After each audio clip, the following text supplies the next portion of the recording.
په 2023 کې چې د لیډي ریډینګ هسپتال پېښور نه کله زما سپیشلایزیشن ټریننګ پوره شو نو زما فرست پوسټینګ د هیلث ډپارټمنټ له طرفه مومند ایجنسی ته وشو.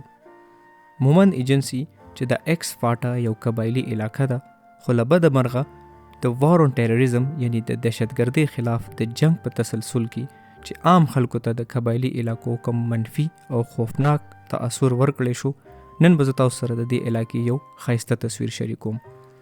په مومند ایجنسی کې تحصیل دي دا د یکغون نه شروع کیږي او په باجوړ ایجنسی باندې د دې اهتمام کیږي. په دې کې پنډیالۍ، حلیمزی، پړانګر، صافی، اپر مومند، یکغون او انبار تحصیل دي. په غلنۍ کې به تاسو ته د مومند ایجنسی سرکاري ټول دفتري ملاویږي. زما آرډر د غلنۍ نه ماته د پنډیالۍ تحصیل ملاو شو. پنډیالۍ تحصیل چې د غرونو په سر باندې ده او په دې کې ډېری اوبه او چینی هم شته.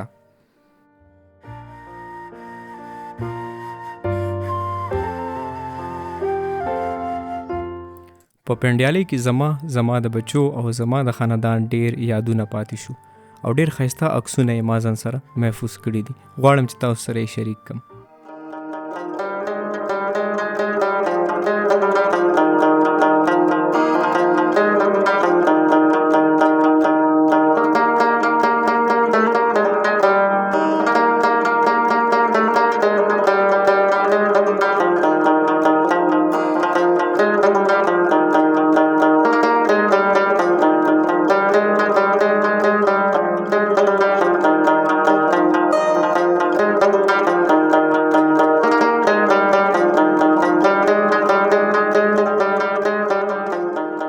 په دې وطن کې به تاسو ته د پښتو د ثقافت یو عملی تصویر ښکاري.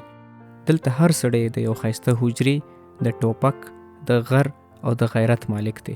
په مینه او میلمستیا کې هم دا خلک منلی شوي دي. که د مومند ایجنسی خبره کیږي او چېرته روش پکې یاد نه کړی شي نو دا به ډېره بې انصافي وي. دلته یو ځای دی د اټا په نوم باندې چې روش چې دونه مشهور دی چې خلک ورته د باجوړ دیرو پېښور نه راځي. راځئ د پنډیالۍ یا د قبایلي علاقې یو ښایسته او ساده بازارګۍ راسره وګورئ.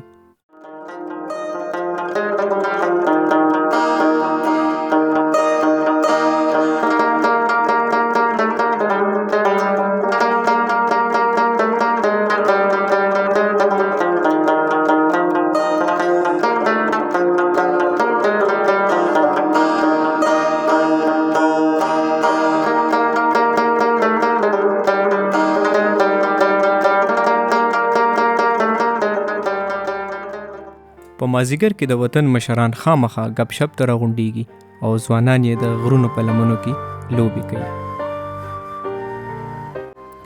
د یو نیم کال د سرویس نه پس نن زما دلته آخري ورځ ده.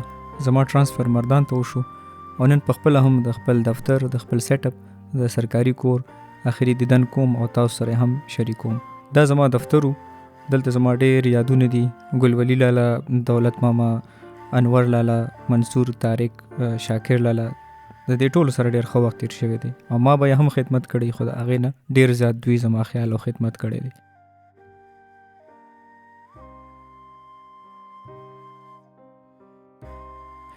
نو خپل سامان مې راغونډ کو او دا زما چې کوم کور ما ته میلاو دا هغه ځای دی. دې لاچۍ ته ما خپل بچو له ټاله چولو. زما د تلو نه چې خبر شو نو د کلي مشران او زما سټاف ټول مخه خیله راغلی او ټولو راته دا ویل چې ګورې بیا به هم راځي.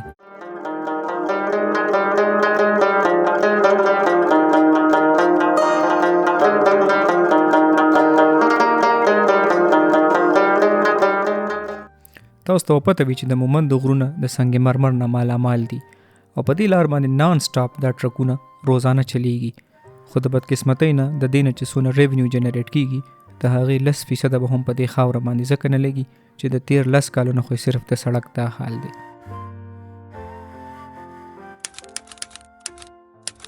زما په دې سفر کې ما سره مصور خان، قاسم، احتشام، زرک، مهریار او زبیر ډېره مرسته کړې ده. زه هغوی ته ټریبیوټ ورکوم او په دې خبره تاسو نه اجازت غواړم. د الله په امان.